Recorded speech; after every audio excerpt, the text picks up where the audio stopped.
Hello, I'm Andrew Pippos and I'm the author of a new novel titled Lucky's. It's a story about the changing fortunes of a man named Lucky, follows his whole life, but it's also about the people whose lives he shapes and who in turn shape him.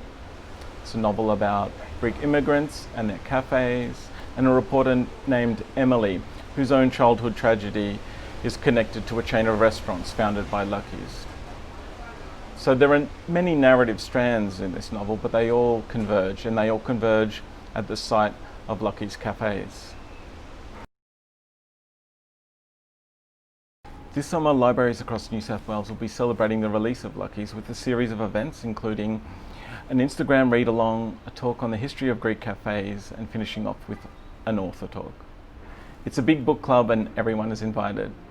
Follow on Instagram to keep up to date or visit your local public library. I hope they are transported. I hope they see the book as an experience, a story about love, defeat, forgiveness, tragedy, hope.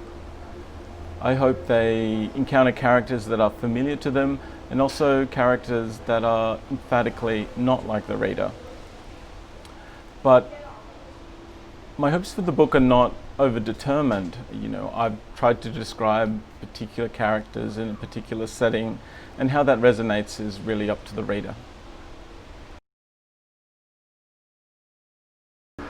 I did grow up using local public libraries, and the memory that comes to mind is not a particularly amusing anecdote, but I think it illustrates why libraries were important to me.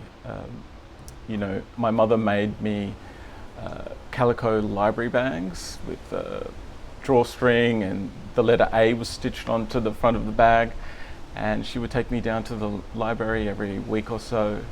And I remember taking back a number of books about Greek mythology and picking up a whole lot of books about the Napoleonic era. I guess I was drawn to the colourful clothes and paintings of the Battle of Waterloo perhaps, and I remember telling my mum on the car ride home about why I picked these books, and I was obsessed with those books for the next few days, if not weeks. And look, I think public libraries allowed me to follow my interests. In this way, my imagination was developed, and libraries allowed me to be the person I wanted to be. There are so many, so it's very difficult to choose.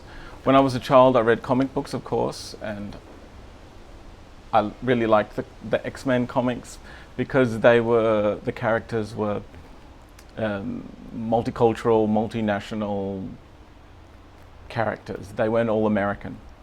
But I loved Greek myths above all, and the Pippos family is from the island of Ithaca, so the myth of Odysseus and Penelope was really important to me, but also Orpheus and Achilles, and of course some of the minor characters in Greek mythology. I like to cook.